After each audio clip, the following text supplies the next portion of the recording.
देखो पेपर में पूछा जाता है, प्रकाश के बारे में पूछा जाता है और साउंड के बारे में पूछा जाता है। तो प्रकाश के लिए सबसे पहले तो ये जानना है कि प्रकाश के लिए माध्यम की जरूरत नहीं होती है। प्रकाश के लिए माध्यम की जरूरत नहीं होती है, जबकि ध्वनि के लिए मेरे आवाज को एक स्थान से दूसरे स्थान तक पहुंचाने के लिए माध्यम की जरूरत पड़ेगा कि नहीं पड़ेगा? पड़ेगा। तो प्रकाश के लिए पहला तो ये जानना है माध्यम की जरूरत नहीं होती है। अब प्रकाश के लिए माध्यम की जरूरत नहीं होती है तो प्रकाश का कोई ना कोई निश्चित चाल होगा। तो प्रकाश का चाल सर्वाधिक किस में होता है? प्रकाश का चाल। तो प्रकाश का ये जो चाल है ये सर्वाधिक होता है निर्वात एवं वायु में। निर्वात एवं किस में? वायु में।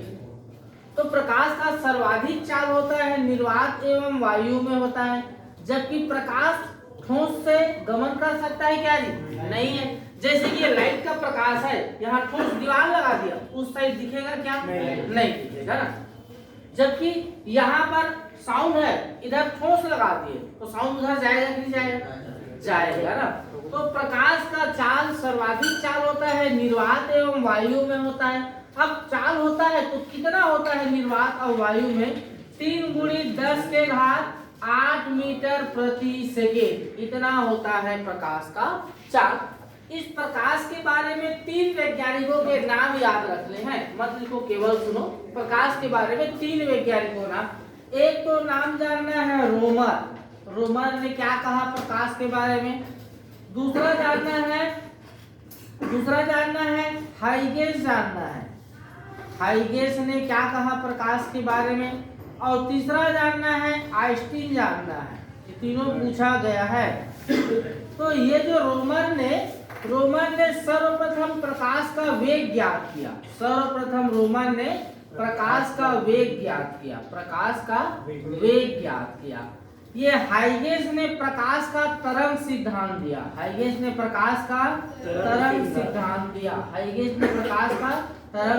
दिया। अब आइंस्टीन ने प्रकाश का विद्युत प्रभाव दिया।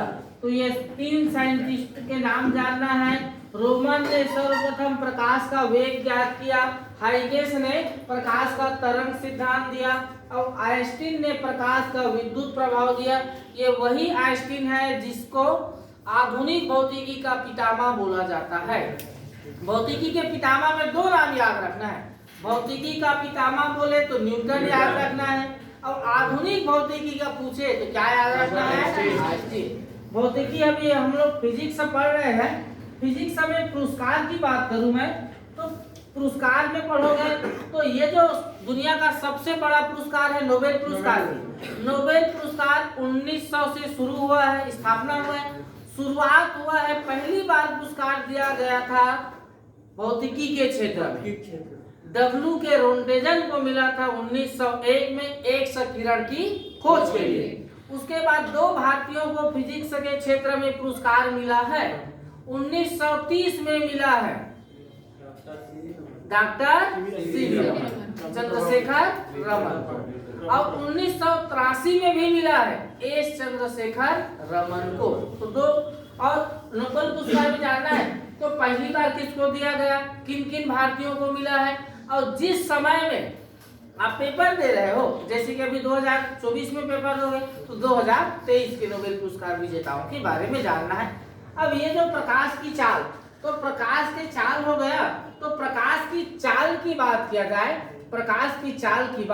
तो प्रकाश की सबसे ज्यादा चाल होती है निर्वात में होती है। किसमें होती है? निर्वात में। निर्वात के बाद प्रकाश की चाल होती है वायु में होती है।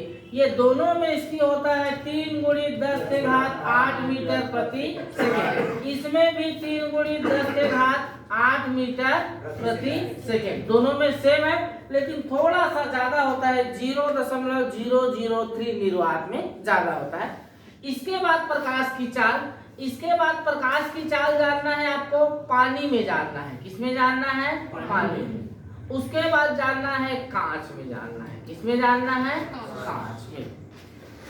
इसमें प्रकाश की चाल 2.25 गुणी 10⁸ मीटर प्रति सेकेंड, और इसमें 2 गुणी 10⁸ मीटर पर सेकेंड। इतना जानना है प्रकाश के चाल के बारे में जानना है। आगे देखते हैं इसके बारे में। तो ये जो ये निर्वात का मतलब क्या होता है? निर्वात मतलब वैक्यूम जी, जहाँ कुछ भी ना हो।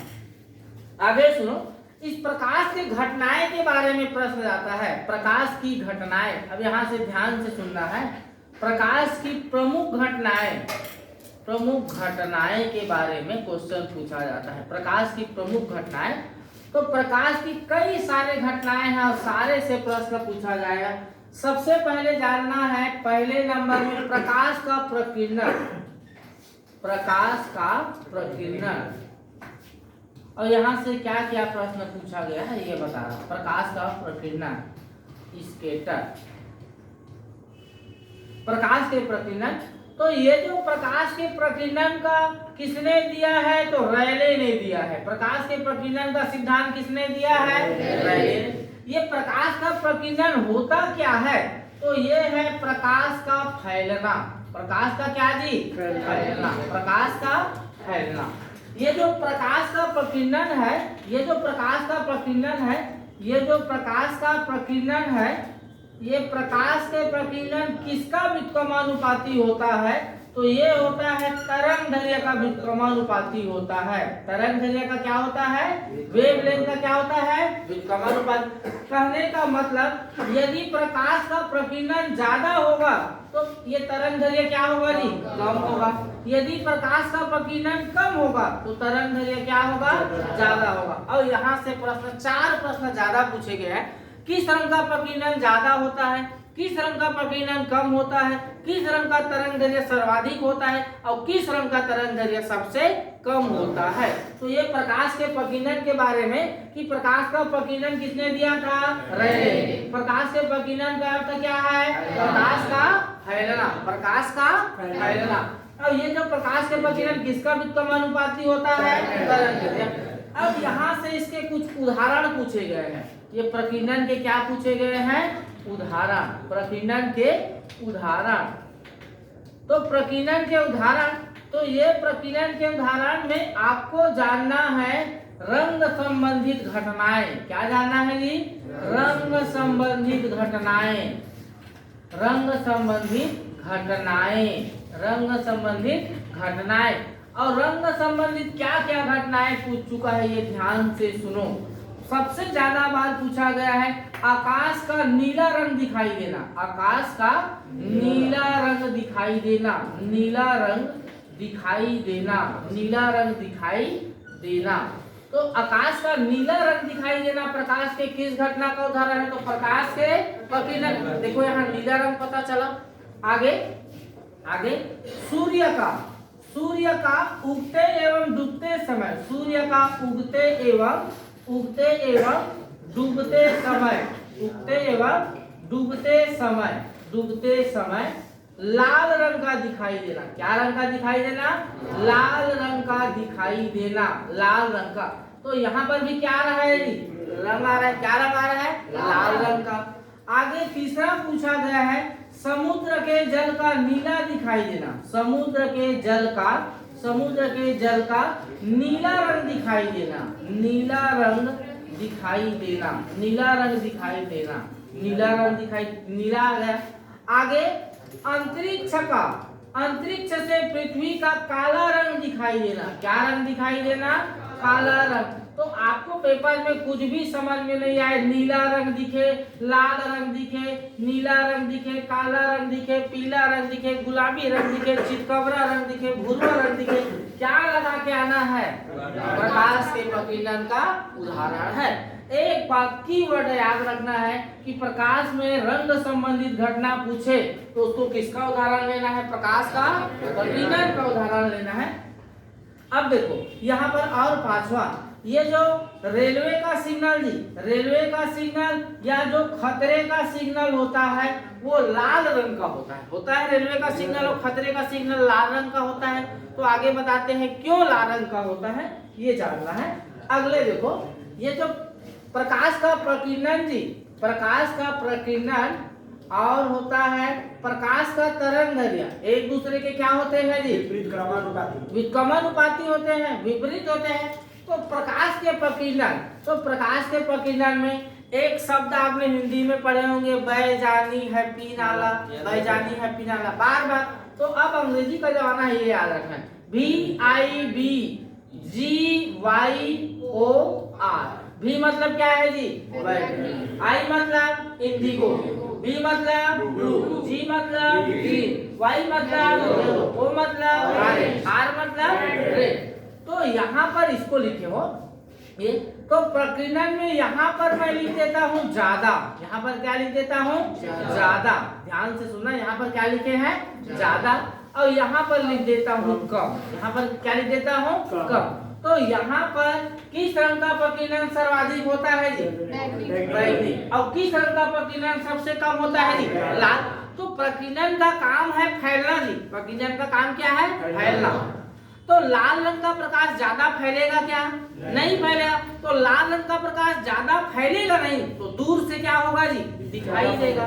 इसलिए रेलवे का सिग्नल और खतरे का सिग्नल में क्या होता है? लाल रंग का। क्योंकि लाल रंग का प्रकाश सबसे कम फैलता है, सिकुड़ के रहता है, तो क्या है? दूर से दिखाई देगा। तो जस्ट यहाँ ज्यादा लिखे हैं, और हमें पता है कि प्रकीर्णन का जस्ट उल्टा क्या होता है जी? तरंगदैर्घ्य। तो ज्यादा के जगह हम यहाँ क्या हो जाएगा? कम। कम हो जाएगा, यहाँ क्या हो जाएगा? ज्यादा। यहाँ क्या हो जाएगा? ज्यादा। यहाँ ज्यादा। तो यहाँ से किस रंग का तरंगदैर्घ्य सबसे कम होता है? बैगनी। और किस रंग का तरंगदैर्घ्य सबसे ज्यादा होता है? तो 4 प्रश्न तो घर में जाके लिखोगे। सबसे पहले 4 प्रश्न कि लाल बैगनी रंग का प्रकीर्णन सबसे ज्यादा होता है, लाल रंग का प्रकीर्णन सबसे कम होता है, बैगनी रंग का तरंगदैर्घ्य सबसे कम होता है, लाल रंग का तरंगदैर्घ्य सबसे ज्यादा। ये 4 प्रश्न लिखोगे, पहला, दूसरा, तीसरा, चौथा, क्योंकि ये पूछा गया है। ये प्रश्न क्या क्या प्रश्न पूछा गया है वो अब आजकल पूछा जा रहा है। निम्न में से कौन सा रंग का प्रकीर्णन या तरंगदैर्घ्य ज्यादा है, कम है, ये पूछा गया है। जैसे कि ऐसा मैं पूछ दूं, निम्न में से किसका प्रकीर्णन सर्वाधिक है?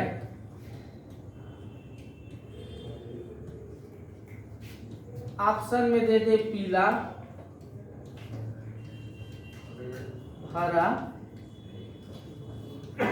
नारंगी, नीला। तो किसका प्रकीर्णन सबसे ज्यादा है? अब यहाँ तो बैगनी है नहीं, तो इस क्रम में देखोगे तो देखो, इस क्रम में देखेंगे तो इस क्रम में इस प्रश्न के अनुसार से ना, निम्न में से किसका ज्यादा प्रकीर्णन है? तो देखो, बैगनी है क्या जी? जामुनी है क्या जी? नीला है क्या जी? नीला। तो नीला का सबसे क्या होगा? ज्यादा। ऐसे कुछ रंग दे देंगे, इनके प्रकीर्णन को बढ़ते क्रम में जमाओ। किस क्रम में जमाओ? बढ़ते क्रम में जमाओ। या फिर पूछेगा इसके प्रकीर्णन को किस में जमाओ जी? बढ़ते क्रम में जमाओ। तो आपको ये याद आना चाहिए, BIBGYOR। अब ये लिख के पढ़ोगे तो संभव है, हो जाएगा। यहाँ तक आगे बढ़े। ठीक, एक बार देखो, यहाँ से प्रश्न पूछूंगा।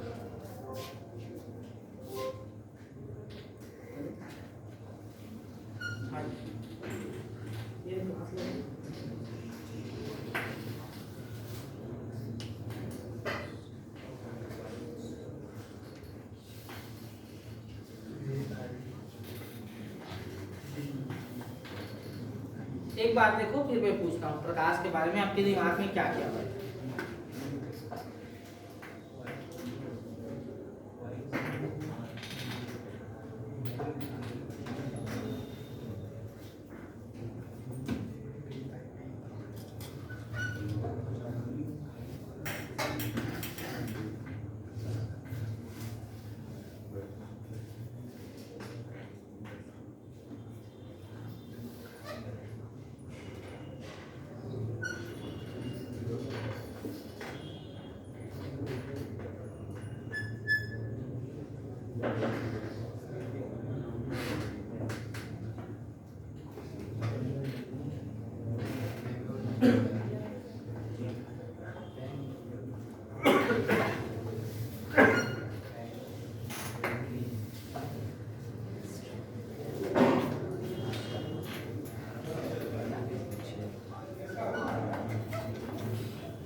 तो ये प्रकाश के प्रकीर्णन के बारे में क्या क्या जानना है कि प्रकाश का प्रकीर्णन किसने दिया? रैले। ये प्रकीर्णन का मतलब क्या होता है? प्रकाश का फैलना या सिकुड़ना? फैलना। ये प्रकीर्णन किसका व्युत्क्रमानुपाती होता है? कुछ भी रंग संबंधित घटना पूछे, जैसे कि आकाश का नीला दिखाई देना, किसका उदाहरण है? समुद्र के जल का नीला दिखाई देना, सूर्य के उगते एवं डूबते समय लाल दिखाई देना, प्रकीर्णन। और ये जो खतरे का और रेलवे का सिग्नल का लाल होना, नहीं प्रकाश के प्रकीर्णन के ना। किस रंग का प्रकीर्णन सर्वाधिक होता है? बैगनी। किस रंग का प्रकीर्णन सबसे कम? किस रंग का तरंगदैर्घ्य सबसे ज्यादा? किस रंग का तरंगदैर्घ्य सबसे कम? ये हो जाए। अब प्रकाश का दूसरा घटना, प्रकाश का पूर्ण आंतरिक परावर्तन। प्रकाश का पूर्ण आंतरिक परावर्तन, ठीक है। तो इसके बारे में प्रकाश के पूर्ण आंतरिक टोटल इंटरनल रिफ्लेक्शन, इसके बारे में इसका भी उदाहरण पूछा गया है। इसका भी ज्यादातर पूछा गया है उदाहरण। तो जो पूछा गया है उसी को फोकस करते हैं। सबसे ज्यादा बार पूछा गया है इसका उदाहरण मृग तृष्णा पूछा गया है। मृग तृष्णा या इसी को देगा मृग मरीचिका। मृग मरीचिका। तो ये मृग तृष्णा मृग मरीचिका क्या है? तो ये एक प्रकार से आंखों का धोखा है। एक प्रकार से क्या है? आंखों का धोखा। जब कभी भी गर्मी के समय में आप नेशनल हाईवे में जा रहे हो तो नेशनल हाईवे में दूर से देखोगे तो क्या दिखाई देगा जी? पानी दिखाई देगा। वही आंखों का धोखा क्या है? मृग तृष्णा। या फिर ये रेगिस्तान में दिखाई देता है। रेगिस्तान में दूर से देखोगे तो क्या दिखाई देगा?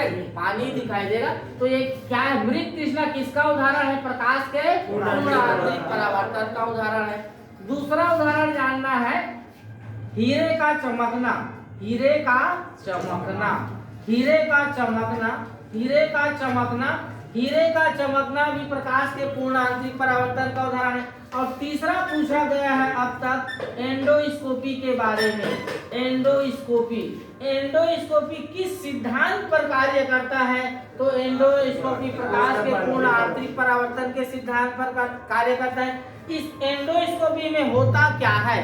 तो पेट के विकारों का पता लगाया जाता है। किसके विकारों का पता लगाया जाता है? पेट के विकारों का पता लगाया। तो ये प्रकाश का पूर्ण आंतरिक परावर्तन में तीन जानना है, मृग तृष्णा या मृग मरीचिका। क्या है मृग तृष्णा मृग मरीचिका? तो गर्मी में या तो रोड में या रेगिस्तान में दूर से क्या दिखाई देता है? पानी दिखाई। तो गर्मी में कभी भी पेट उठ खराब हो तो दूर से नेशनल हाईवे में जा रहा, पानी तो है, निपट लेते हैं, मत समझ नहीं मिलेगा पानी, हकीकत है ना। हीरे का चमकना और क्या जानना है? एंडोस्कोपी। तो ये दो घटना प्रकाश का, एक तो प्रकीर्णन तरंगदैर्घ्य और क्या है? पूर्ण आंतरिक परावर्तन। कल देखेंगे प्रकाश के और जो भी घटना है, 3-4 और घटनाएं हैं, उनसे क्या क्या प्रश्न आता है। समय ज्यादा हो गया है इसलिए आज की क्लास यही समाप्त करते हैं। जय श्री राम। जय श्री राम।